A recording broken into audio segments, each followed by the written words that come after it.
Thank you so much for joining our webinar hosted by Local Restaurant Success. How to get your employees to love your brand and their job. What a perfect timing since Valentine's is 2 days away and love is in the air. We all love our job. We're in an industry that if you don't love what you're doing, we're in trouble, right? So today I have the privilege of having 5 key participants in a conversation to help other restaurants throughout our country learn and adapt and be better, because that is what the mission of our Local Restaurant Success program is about. To equip restaurants with strategic thinking, expert insight, proven resources, and experienced people. And ultimately, when you put all of that together, the goal is to help cut costs, boost revenue, and drive long-term success, which is profitability. So today really is about the recruiting and retention aspect of the hospitality restaurant world. And in today's time, that is a really hot topic.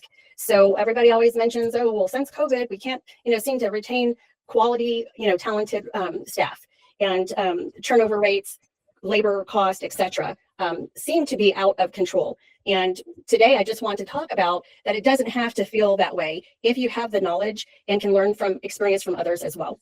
So employees don't really quit their job. They quit when there's unclear expectations, poor communication, lack of opportunity, right? And so today is, how do you get employees? Number one is to love your brand, your restaurant concept. From that point, when they fall in love with this brand in their job, okay, that holds them solid in their position to love where they work, to love their company, to love their employees, and to love their job.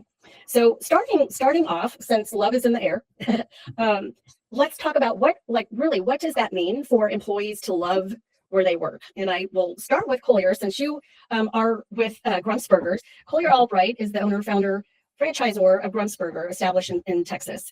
And Collier, from your experience, you've been doing this for years now. Yeah, 25. What does it mean? What does it mean to have employees love where they work? Well, that's a heck of a question to start. It's not easy, and I think it starts kind of with, we as owners and we as managers have to be genuine in our approach. They have to know that there's a reciprocation where we care about them as much as they care about us, meaning our restaurants and our business. And the folks sitting before me, I'm sure understand that our restaurants really are us. I mean, they're just an extension of who we are. So I think if they know that we do try to put people first, customers and staff, and we try to do the right thing, we work with our people and it's genuine, and they see in every day the way we come into the stores, the way we interact with our folks, the way we spiff our folks when it's a job well done, the way we correct our folks when it's a job not well done. I think they see all of that, and that contributes to, I don't know about love, but it certainly contributes to how they feel about the stores. Yes, that emotional connection. Yeah. Being able, you leaders, founders, managers, it starts at the top and works its way down. That feeling of the employees embracing that culture that you have created. Chad, you being also a franchisor, what has been your experience, or how would you explain, when I'm kind of playing off the word love, how employees love where they work? Well, I think for us, it's always started from the top down. So I think it's training all of your management, all of the people that are in leadership positions, to understand how it is to coach and teach people and how to work with employees. Because if you don't have a good leadership team, if you don't have a good management team, you're not going to get great employees. It trickles down. So we start with when we onboard new franchisees and all of their management team, they go through a management or a leadership training class. It's a full day, 8-hour long leadership class. We fly them in and bring them here to Charleston. And I think that, to me, starts kind of where that's like the beginning of everything, right? And so if you don't start with that, if you don't have a good foundation, then you're never going to be able to find the great people that you want to have. And then, going back to what you said, Color, it's teaching over discipline. There's a lot of different things that you can do to set an environment that makes people feel welcome, makes people feel comfortable. I think we could talk about this probably for the entire time that we're here. But for us, it's about making sure that your leaders in your business are elevated and knowledgeable and understands there's ongoing education beyond that beginning initial class that we put them through. We're always sharing different types of leadership books that we feel like would help them to learn and understand things. Sometimes they're not even meant to be leadership books. Sometimes there's books that we share that are just kind of life stories, that evolve into understanding how to better lead people. But I think for us, it revolves a lot around leadership and setting a good environment from there. Yes, it does. I mean, it starts at the top. And Sam, being more of an independent restaurant versus franchise in multi-location, the spirit that's behind Pack and Bowl. So Sam Kaiser Pack and Bowl's unique concept, and now has the independent location. So as I kind of watch your business and your brand, I just see there's joy behind the scenes. And I think you do a really good job expressing that on social media, by the way. But give us, how would you explain what appears when an employee loves their job or where they work? and I think you kind of prepped it for me. Like we have one location, we have 11 team members, so we still have that unique ability to like be in touch with every single team member we have every day, pretty much. My business partner and I are still in the operation, so obviously as we scale that, those certain touch points might kind of loosen up a little bit. But as far as like what I think or what we think it looks like for employees to love, our team members to love their job, like it's all about driving engagement, and it's all about making sure that like for me that you team members are going to admit, like they're going to show you in different ways how they're engaged with their job. And I was just kind of thinking about what some team members have done, like even since we opened our restaurant, like when we're outfitting this restaurant, when we're getting the front of the house set up, like are they coming to us and giving us ideas on how we should decorate the restaurant, how we should the reels and things that we should post on Instagram? Are they excited to act in the reels that we make? Are they, when we have a Christmas party, are they the ones excited for when and where the Christmas party is? Are they, setting up the secret Santa list for Christmas? I mean, like most companies, like your Christmas party is something that you have to go to and you like drag your significant other to it, and it's a couple hours and you get out of there. But like, are they excited for it?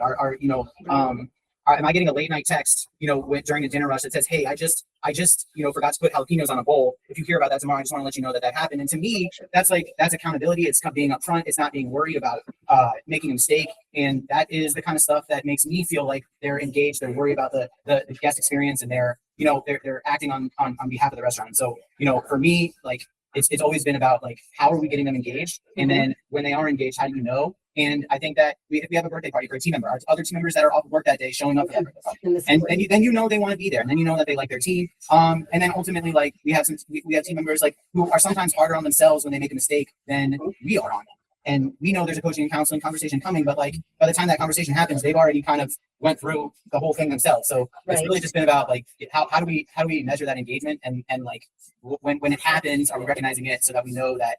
So that we understand that, like, however we're interacting with that team member it's obviously something's correct. Obviously something's going well. Yeah, absolutely. And the common denominator, and I'm going to jump over to John in just a second from an outside perspective, but the common denominator, none of you said it's when they conquer the POS system or when they learn this technology, and it wasn't this like specific skill set, right? It was about embracing the culture. It was emotional. It's accountability. It's the feeling behind it, right? Yeah. So John, when you work with restaurants, hospitality industry, as a consultant, and when they reach out to you and say, hey, we really need some support in the whole recruiting arena, what are some things that you address when it comes to when you're hiring and wanting those new employees to love the culture, to love their job, to love that brand? What do you tend to advise to restaurants? So what I advise to the restaurants is about the culture. What kind of culture have they built? What does that mean when you say culture? Because people come up with different things, and there's so many ideas or ways of doing things. But creating that culture is really important, or having the sense that this is how we do things and this is what we plan on doing.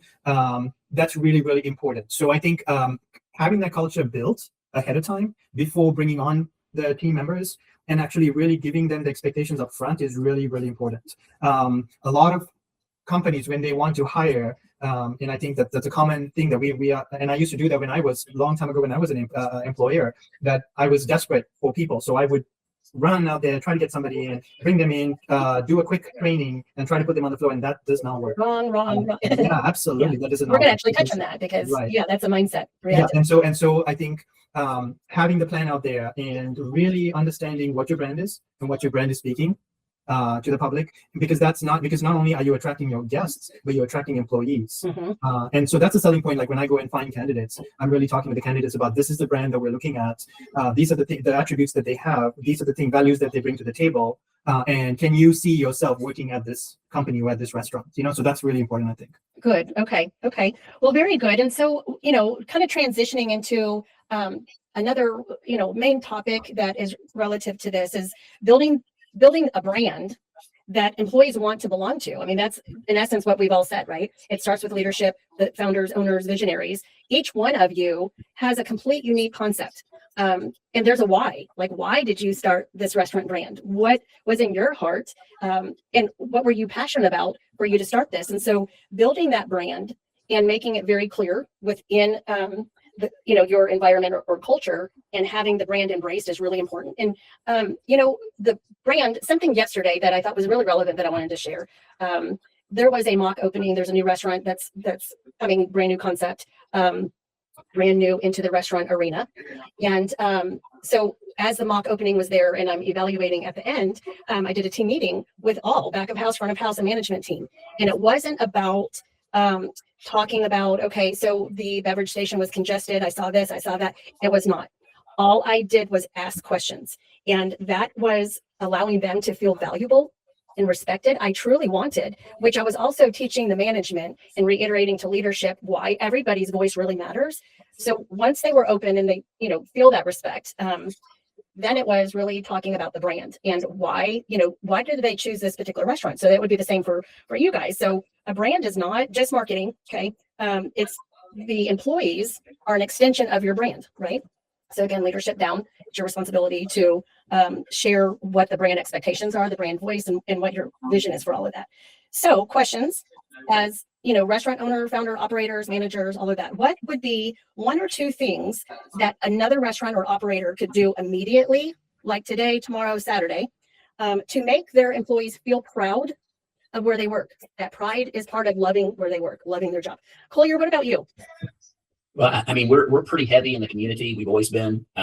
We try to go lockstep with what our communities care about. We're in 7, so it varies, kind of across the board. I think that if you present a front to your employees and to the community, that we really do care, and we're here not just for a bottom line. That's important, and hopefully, if you do the other things right, the bottom line takes care of itself. So, if you are in lockstep with the community, if you are visible in the community, and you're doing the right things within the community, I think your employees find that that's a place that they want to go. They want to wear their shirts out. At night, I've been out and I've been in towns and I've seen my employees wearing their Grump shirts, and I think, gosh, I don't know if I would have done that in years past. Not with Grumps, but with other companies that I've worked with. So I think the community involvement's huge. I think that it speaks to the employees if there's certainly a cause that they're interested in, or something they can just be proud of that, hey, Grumps did a pet adoption at their Granbury store, their Burleson store, and they get some positive buzz off that. I think it kind of lifts their chin a little bit. Sure. And one of the valuable statements is when there's more to give, it's yes, you are a restaurant and yes, you are serving food, but there's more purpose is what I'm hearing you say, more purpose, the connection in the community, or when there is, a special event that gives back, there's purpose outside of serving hamburgers, right? Absolutely. So that is definitely one positive takeaway that someone could have. Chad, what about you? I mean, honestly, I was about to say almost the exact same thing before those words ever came out of his mouth. I mean, I think that's one of the things we hang our hat on is we've always been big on, giving back to the community that we work and live in. And so we try to get our employees involved in that aspect. So we often ask them, hey, what are some nonprofits that mean something to you? I come from a family of veterans. So like my father and my father-in-law were both in the Army. So we do a lot of stuff with veterans. But at one point in time, we had 3 employees that all had epilepsy. And so we started this event, I think 7 or 8 years ago now, where that's November is Epilepsy Awareness Month. And the beginning of November, we do a big oyster roast, which are big here in South Carolina. And we raise tens of thousands of dollars for them. And it's really pretty amazing to be able to do things like that. We do events, fundraiser events at least once a month, if not more. And most of them are events that either the community has come to us because they know that that's our culture and who we are, right. And or our staff has said, hey, I really want to try to work with this group or that group because it means something to me because somebody went through this in my family or whatever have you. And that just builds a culture of people that really care about their job and love where they work. So hit the nail on the head with that one. Absolutely. And Dan, I'm going to circle back to you for a moment. It's really kind of a twofold because I'm asking this based on your past experience as executive chef at the Cheesecake Factory, but also as an outside supplier, if you will, insurance. Dan is with Southern Health, which thank you for being our webinar sponsor today. From your perspective, other things that make employees feel prideful. Do you have any specific examples or have you experienced that in the past culture that you came from? Sure. So with like when I used to hire people from whether it was in the full service restaurant where I was general manager or the executive kitchen manager, what I did is I would take that first day where a lot of times it just turns into here's your trainer, here's your uniform, this is where you hang your coat or your hat, and you don't see them again until they're supposed to be finished for training 7 days later. What I would do is we would physically go outside the building. We would talk about the restaurant, the history behind it, how long we've been in that space. We would talk about all the other competition that's out there, why people come into our specific restaurant, and also how many people that I interviewed before we got to a decision that we picked you to be a part of this team. So kind of giving them a little bit of background about what we do, a little bit of background about me and the restaurant, and kind of setting some standards and expectations, but also giving them this guy. They might not know it on the first day, but they'll see pretty quickly that I don't have a lot of time. And I'm taking 30, 45 minutes to spend specifically with this one or two people that are starting right now to go over expectations. And it went a long way to one, in buying into their training so that they actually did the work, and two, that they stuck around. We ran. I worked in the Arlington Cheesecake Factory. We brought our turnover in the kitchen from, let's say, average 200% down to about 59% year over year. So instead of hiring 3 people a year for one position, we got it down to we only turned over half the staff. Okay, very good. I would definitely say that was mostly dishwashers, just because it's, in my opinion, it's a horrible job. Yeah, but every position matters. Every position Yes. matters. Well, and something that I wanted to share too, for those that will watch this later on. Yes, 100% to give back to your community. I mean, the local restaurant success is all about helping those restaurants succeed in their local community, because where Chad is, his community is different than where Sam is, right? And so what is important and what's going on there to really embrace your community. However, on a smaller scale, little things really can bring the pride out in people. I experienced this again yesterday in the team meeting that we had, but I'm not going to name the brand, but there was a restaurant that if the service was fantastic, and you thought, okay, this was before all the 5-star technology or whatnot, you could leave and you could ring the bell. Does anybody remember that or know what brand I'm talking about? I remember it, but I don't remember the brand. So, point being is something as simple. I mean, you can have the ding, ding, ding, or the bell, or where the consumer, your guest, can express that they had a great experience without the technology, okay, without a deep conversation. Well, when that sound is heard, the team knows that they did a good job. And so in repetition, from a psychological standpoint, that sound created internal pride, right? Because every time you heard that, it was like, kudos, good job. And we're all human. That's what we want to know on a regular basis. And that feeds into, the brand. That was something fun that was added for this brand. It was unique. And it ultimately awarded, not financially, the team. So there are little things that can be done along with bigger things and, contributions to nonprofits. But for time's sake, we can brainstorm, on all sorts of things. And community involvement, I am a big one for that. We have our community connection program. So again, any of these questions or topics, if we want to dive in deeper outside of this webinar, feel free to reach out to us. So as for, we just talked about building a brand, and we talked about the leadership down, having the staff fall in love with the brand. How does that work through, the training and the open dialogue? It's now the people. So we just touched on this, and my family had a restaurant, so I understand this perspective. Okay. In urgent times, typically, a restaurant might feel like, oh, we got to hurry and fill this position. Oh, the holiday season is here. We've got to hurry and, staff up, or this local event is going to bring us, double our foot traffic. And the truth is, hiring the right people for the right seats is key, because you can have a brand, you can share the culture, you can give them tools and resources. But at the end of the day, if it's the wrong person in the seat, how long will that employee, that team member stay? And so, hiring mistakes, we all do it, right? It doesn't really matter what industry. And today's purpose is to help other restaurants avoid some of the bigger mistakes or experiences that we have had. And so kind of diving into that, John, I'm going to ask you from an outside consultant, what are some things that you have heard from those in the restaurant industry, like hiring mistakes? Not interviewing long enough, not doing background checks. I mean, what are some of the big mistakes that we could share with others to help them avoid? I think one big one is expectations, not setting expectations up front. That's huge, because somebody might be like you might talk to them and you might say, okay, we want you to be our kitchen manager. And then that person comes on board and then they realize, well, I don't want to work 60 hours, or I don't want to work in the morning, so I don't want to work on the weekends, so I need Sundays off. Like we hear this a lot, or we hear these requests off. So setting those expectations up front is really crucial, because that way you know what the employee is agreeing to, and they know what you are expecting them to do. And something that I also coach my companies that I work with is give them a 3-month, 60-day 3 months, which is 90-day expectation. These are the things I would like to see happen within the first 90 days of your employment. The other thing I think is really focusing on the behavior and the attitude of the person. So when you're interviewing, I would ask more situational questions than just go by, what their resume is saying or what their past history look like, because we can always train skills. And restaurant managers are really good at training the employees on their skill set and what they need to do, but you can't train attitude, because if they're coming in with a bad attitude or they don't have the right mindset, that's really tough to change. But you can always train the skill set. You can always, coach them on how that works. So I think those are some of the big challenges that I think a lot of owners or managers tend to overlook or to kind of jump to conclusions because they try to judge a person within the first couple of minutes, which is sometimes it's true. But I think, having those deeper conversations at the interview times is really important. Yes, yes. Sam, in your recent, whether it was Ghost Kitchen in your recent experience opening the brick and mortar, have you experienced anything that you could say, that was a lesson?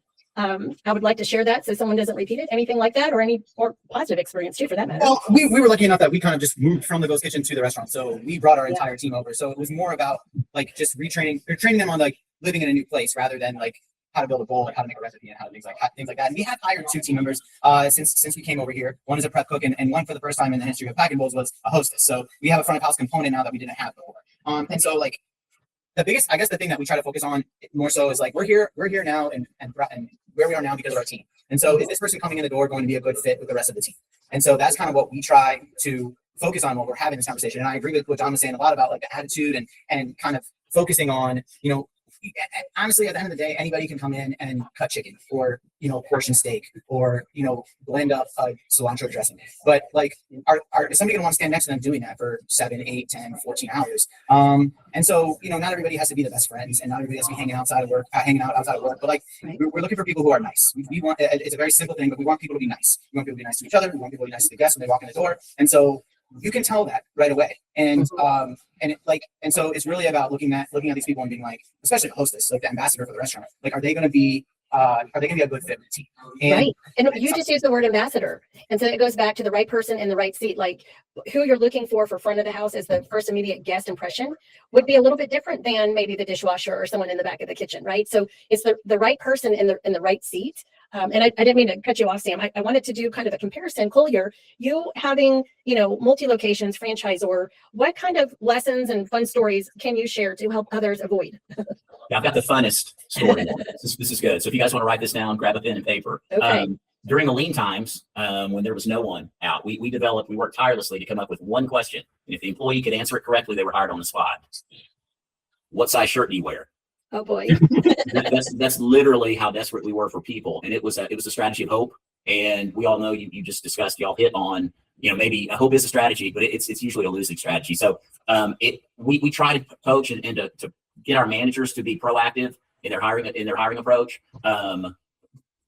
Always hiring is what we preach. If the right person walks in the door, let's try to find a place for that person. In Texas, the turnover rate's, I think, 130%. It's a little higher than the national average. Right.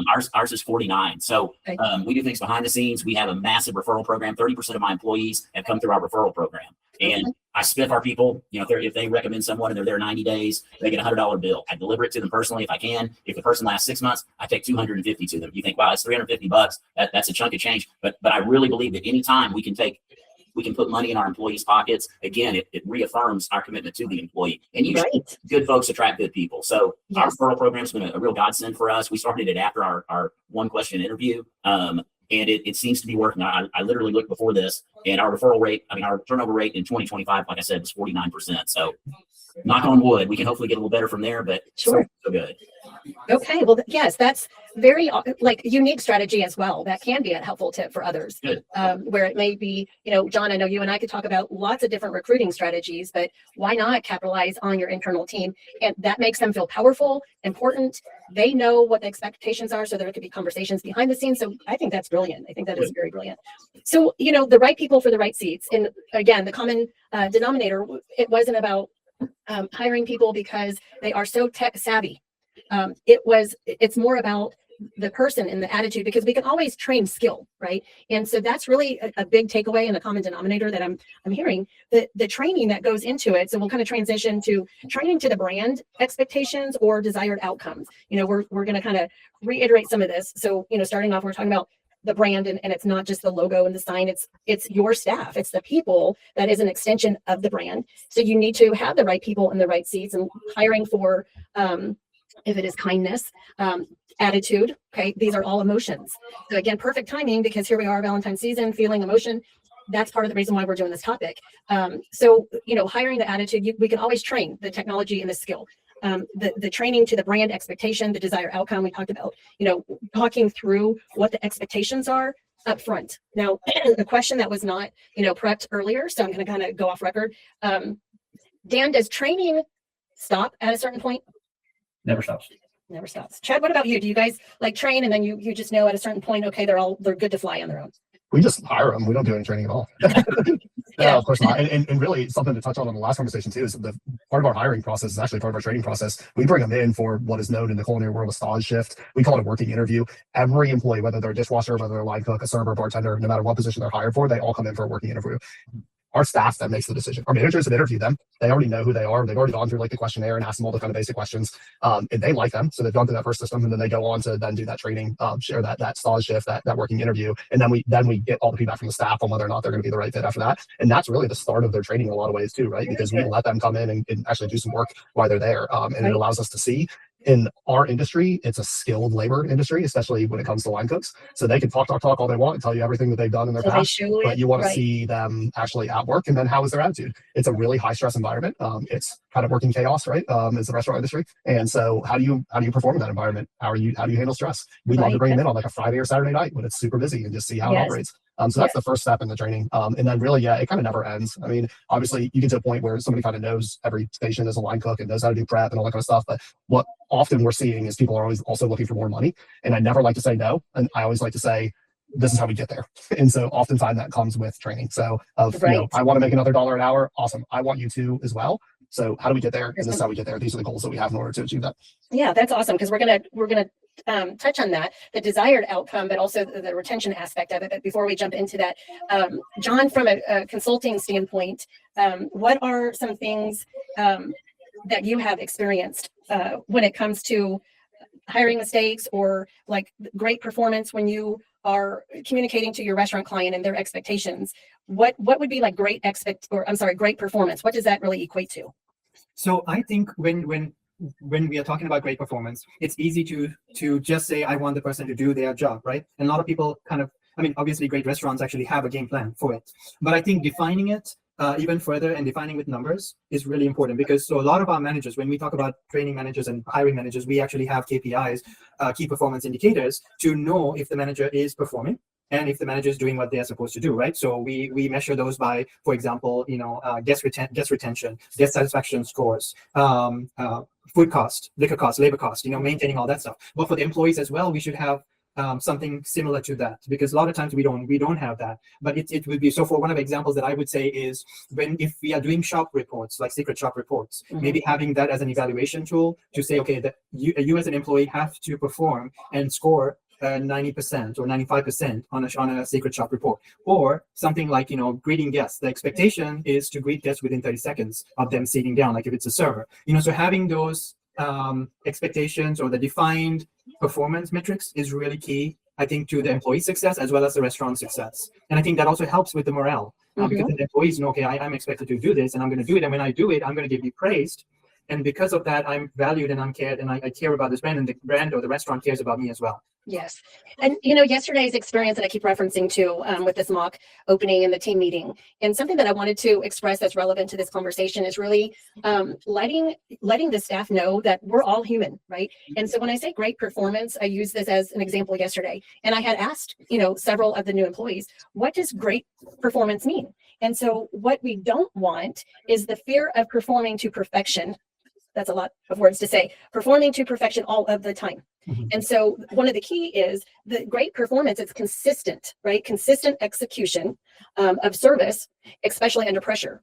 And so reiterating to your staff, yes, we have the secret shoppers and we have these evaluations and we have training, and it's very structural. Obviously, the quality business restaurants have, solid SOPs that are all defined and written to where there's documentation that the team can go back and reference. But at the end of the day, we're all human, right? And so when you embrace your employees to say, yes, we're human. Now that doesn't mean if you have a bad day, you're going to show up with your, emotions on your sleeve. You've got to embrace that you're going to greet guests and you're going to smile.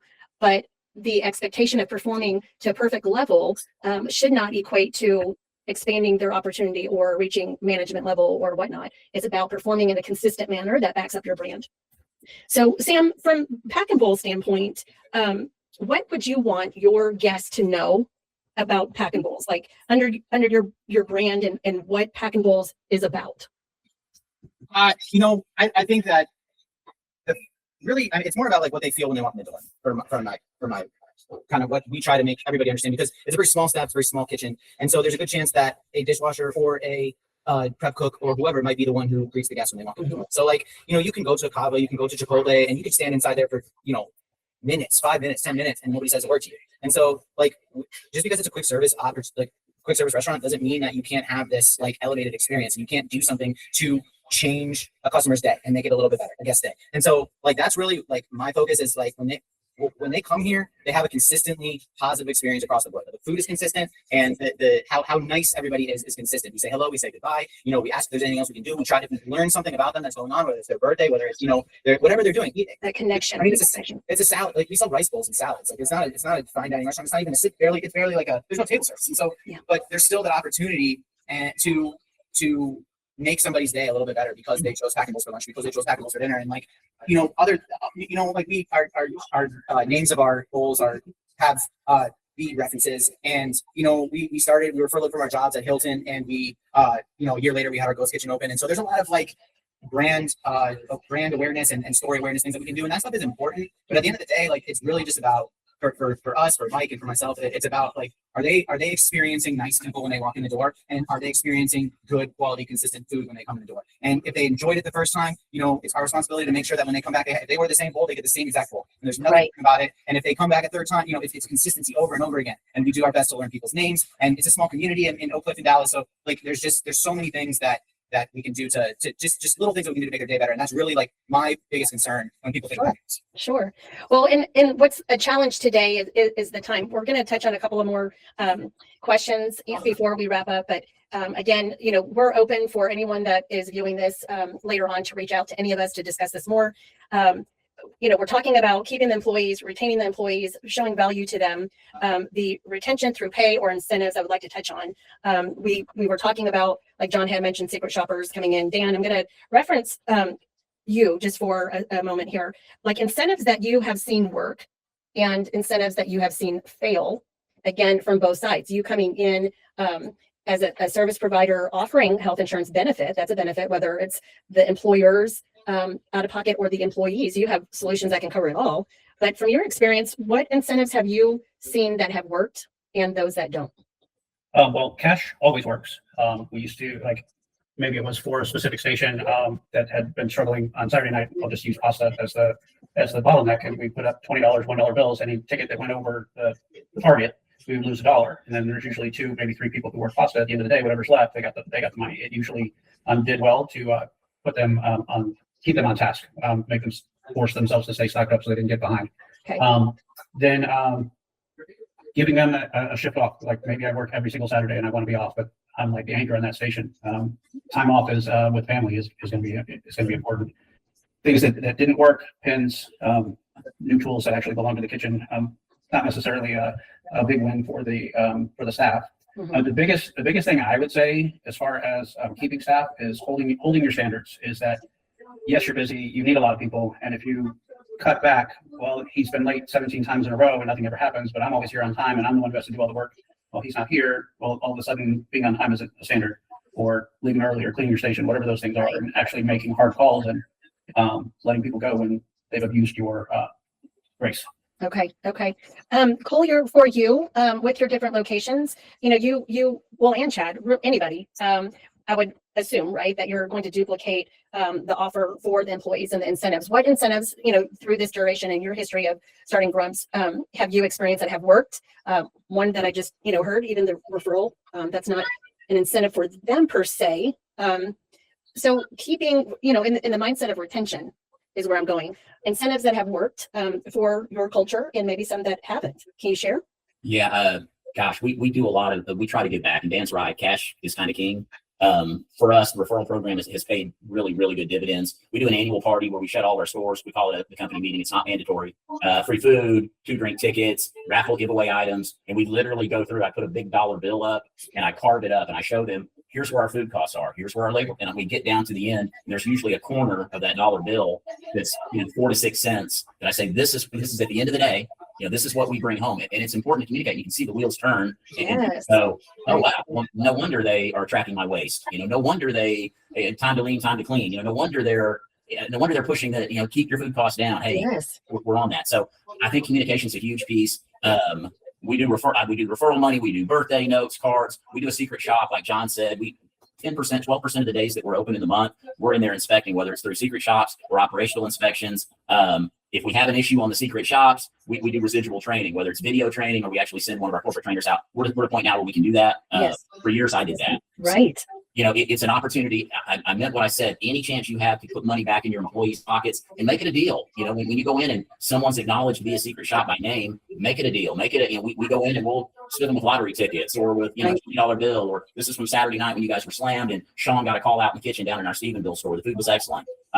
It's important to publicly acknowledge these people. And I found that anytime that money transfer, that certainly helps. Yes, which, you know, that's what I was going to say is when those kudos, if you will, happen, it, to me, in the experience that I've had with various teams, when you share that, and when I say publicly, within the company, right? So an example, another local here in Grapevine team meeting, last year we concluded, and each month we would go in and lead this team and say, okay, hey, here's the incentive, here's the challenge for you to raise the bar, increase ticket amounts, you know, get more 5-star reviews, whatever it was. And we were paying attention to that. So we had trackable data to come back. And then whoever had the most, you know, increased tickets or selling this appetizer, whatever it was, then they would get a financial type of reward. But what was important was not only was that reward given to them and recognizing them, but we wanted to make sure that the whole entire team knew that they were being recognized. So one, it just went back to that particular employee to make that $20 Amazon card feel like it was a $100 Amazon card, right? Because it was publicly within their company recognized. And then that also would motivate the team because, yeah, I want the next prize, right? But I also want to have kudos out loud, right? So we all like that as humans, but the transparency with the incentives, I think, really builds trust. And there are a lot that might be thrown out there that have failed, and why when we come into team meetings, we can help. You know, Dan, you could touch on, from an incentive standpoint, the health insurance benefits. We're kind of at the end of this. So, you know, just make a statement, an incentive from even offering a benefit, right? Without the benefit side of it. Can you share a statement about that? Sure. I had a small restaurant in Nashville, and I had opened, probably had 12 people on staff, myself and manager, and didn't have benefits because it was not anything that I thought anybody needed. And then I just offered that, hey, I can't pay for it, but this is where we can get benefits. And it was just Aflac. So it was, you paid $25 a month and you got doctor visits or however that program worked. You would have thought that I was giving them gold, that it's like, I've never been able to go to the doctor before, and now I can. Well, right. One is you can always go to the doctor, you just have to pay more. There's no one there aren't doctors out there saying, well, you don't have insurance, you can't come in. So understanding benefits is important, but also getting to, even as small as your prep cook, as a mom has 3 kids, who takes care of the kids if somebody gets sick, who's covering that shift? Having a solution for them, where something that I provide gives them a free teledoc they can use 24/7. So now they're calling the doctor in the middle of the night when the kid's sick, instead of trying to figure out how to get to the doctor when their shift's starting. And you know, they're probably not going to get into a doctor today, and they're probably not going to be able to come into work today, tomorrow, and depending on how bad it is, might be 3 days. So you're able to shrink that time span to where you can now get that person feels well cared for and well taken care of by the business, and that gives them kind of a more buy-in to your brand. Yeah. And that's the point, you know, a takeaway in this conversation, not only for, you know, the restaurants that are on this, but that would be watching down the road, is there are benefit solutions that, you know, a lot of times the smaller independent restaurants, smaller businesses are fearful of offering from a financial standpoint. They can't offer the benefits, right? So Dan is a great resource, Southern Health, providing unique, affordable health insurance plans that fit lots of different scenarios. And so the term is solution, right? There is a solution. And so if restaurants can be aware that there are some solutions out there that don't cost, maybe out of their pocket, but it's a solution for your staff, which in turn is like an incentive that helps them embrace their job, love their job because they have this extra. So moving on, so we can wrap it up. I promised everybody that this would be a 1-hour seminar, or webinar. Planning time is so critical. So we have the brand, we hire the right people for the right seat, we have the training that never stops, you know, building the culture, embracing the heart of your employees, making sure that they feel valued and heard. It's, you know, scheduling, staffing, and planning for seasons. So we have a restaurant in Fort Worth, and the stock show is just wrapped up, right? And so the stock show season is actually busier for them than the holiday season. And guess what? It comes every year. And so we're able to help create a system and allow them to staff up for those seasonal peaks, if you will. So any, Chad, from your perspective, and knowing that you're in various communities with different events and whatnot, what are some things that you have done to be proactive for planning and staffing? Like, Well, I mean, how far- we're seasonal to a certain extent in some markets, and not as seasonal in other markets. So, I mean, I think for us, whenever you're planning on, sometimes you're not planning on staffing because you just have somebody that quits and there's just nothing you can do about that. But hopefully you're at least getting like a 2-week notice. That's typically not enough time though. And so we tell people about 30 days is typically when you want to start thinking about staffing if you're going into like a season. Particularly my corporate store in James Island, we are 10 minutes from a beach. And Charleston is just in general a very touristy town. We're slower in January and February. Luckily, we're not extremely seasonal anymore, but we still do have a slower season. And we start hiring now in preparation. Really at the beginning of this month, we actually just had 2 line cooks that just started yesterday, because March is when things kind of start to kick off for us. Really this weekend's a big weekend, but really we start to see things really kick off in March. And so the kickoff is like a light switch. It's not a slow ramp up. It is a boom, almost a 50% increase in revenue from February to March. And so you need to give those guys time to be able to get there, right? You can't just hire them and then expect them to be able to keep up with that volume.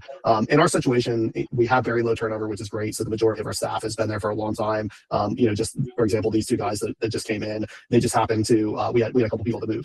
And that happens in this industry. We pride ourselves in not losing people to other restaurants typically. So unless they're moving, but I say a month is a pretty typical amount of time that you're going to need to be able to find, particularly kitchen help. But what's interesting is us being in multiple different markets, including Texas and Florida. It's really just dependent on the market, because where we are at, in Charleston is by far the hardest the hardest hiring in all of our markets, and so it takes a little longer here. In some markets, we can just whisper we're here, and then it's like the floodgates open, and there's like 20 people at the door applying for a job. So it's really interesting to see that in the different markets. I think it just depends on where you're at and how much time you need, but typically about a month between hiring, interviewing, training, all that, having them prepared and ready to go. So we do. We'll break it down like in a 90-day plan and create a system. And so one of the takeaways is to say, oh, here's this event and we're short staff, and who can work? Like, oh, friends, family, if you guys are throw $20 to bring a friend in because you're short staff. Those are not the answers, right? And so one takeaway that I want to share that has been very positive. Yes, we're all about the marketing out to our communities, right? To drive traffic, guests through your doors. But something to process too that all restaurants should process is there's marketing for employees. There's internal marketing and communication. And what does that mean? So you shouldn't just, oh, okay, it's seasonal coming up, we're going to start hiring. We know that the training time span and it's this 30-day. It should be an ongoing, because we don't know what we don't know that could happen. We don't know this weekend if someone would walk. Now, if we're following and doing everything that we're talking about and the employee loves your brand and loves their job, they're not going to do that. But as a due diligence and understanding to protect your brand and to keep good quality people, the right people in the right seats, is to constantly do outreach in your community to obtain people that are interested in your brand. Maybe you add them into your email marketing as well, just to keep them engaged. They're outside community members too, so you can continue to communicate with them. But that is one of our pieces of advice to restaurants when we do any type of recruiting marketing, is to have that ongoing and not just put it in a box for a season and open it up and launch it when you need it. So wrapping up officially, we have all of this, and we're going to keep this part very, very short. The people, the training, the tools, the common denominator is the communication, right? Having the open dialogue, making sure the expectations are set and embraced in the very beginning or reiterated. Now, the SOPs that restaurants establish for their staff to go back and review, whether it's safety tips, their certification requirements, service expectations, all of that cannot reside in your brain. It has to come out. And so, Collier, how do you handle that? Not very well. It's a challenge for me. I'm really kind of old school and have to be drug. If it were up to me, we would still handwrite tickets. I'm COD, so you're going to get an old fashioned check from me if you come in and deliver. I like to know where I stand at the end of every day. I am coming around. We use electronic checklists now so that we can look at our stores and make sure the closing and the opening procedures were all done and checked off, and the important stuff's done. We use a POS now with a handheld, which was, again, twisting my arm to get that, but damn you, COVID. Once COVID hit and our to-go order started to really spike, I got tired of watching my people run in and out with, credit cards. So I may not be the best person for that question. Okay. I probably want to pass that to some of these younger guys who are more dialed in, and I'd like to learn too. So you know what, but that's actually perfect. And it's such a challenge because I just would love to continue on. Knowing the mindset, and you're like, okay, pass, we're gonna pass this question. How does Grumps handle team communication then? Yeah, I mean, are you doing individuals? Are the managers doing individual text? Or is it scattered, or do you have one centralized communication we do system? not. No, we do not. It is on site. It is passed down from our managing partner. If there's a decision that needs to be made at my level, the decision's made, it's passed down. We're fortunate that we're at a size now where we have some corporate staff that can go out and deliver the message personally if need be. I'm certainly available to do it. Okay. Is that the same with their franchisees? No. Franchisees, you have to dance a little. I'm sure Chad can tell you it's a little different animal, a much different animal. So no, communication to the franchisee has to be more defined and has to be, there are legalities there that we have to be careful of. So no, that is definitely, we have one person that communicates with the franchisees. We're all available in the decisioning process, but I like that to go through one funnel so that we can track, fall back on something. Yes. Chad, just curious, what is your centralized communication system? So we use a scheduling system called Schedulefly, and within Schedulefly, we're able to send out messages to the entire company. We're also able to send out messages to individuals. We're able to send out group messages, so just to line cooks, just to servers, things like that. So certainly when we're doing company-wide rollouts of, for example, this year we started doing quarterly specials for all of our franchisees. So every quarter there's a new rollout of food specials that come out, and so that's a great way to communicate to the entire team on what's coming up. I have an email thread that just goes to the franchisees and the general managers of each franchise. That is communication on things. For example, I just did a tour of not all of our locations, but a lot of our locations over the last 2 weeks, and I noticed a lot of unusual maintenance things that aren't being kept up with. And we have a monthly maintenance guide that gives them information on stuff that wouldn't be normal, right? It's not like nightly cleaning stuff. It's not even once a month cleaning stuff. Some of it's like you got to have your hoods cleaned quarterly. You got to have your, this done, once every couple of months, this and that.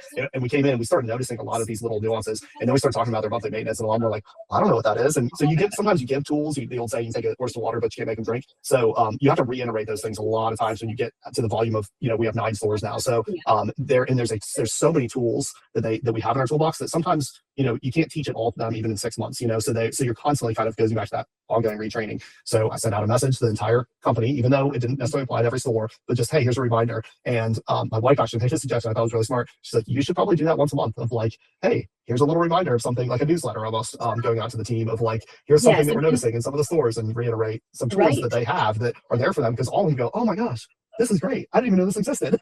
Right. It's there for them, but it's a lot of information. It's a lot of moving parts. And so sometimes just have to remind people where to find things.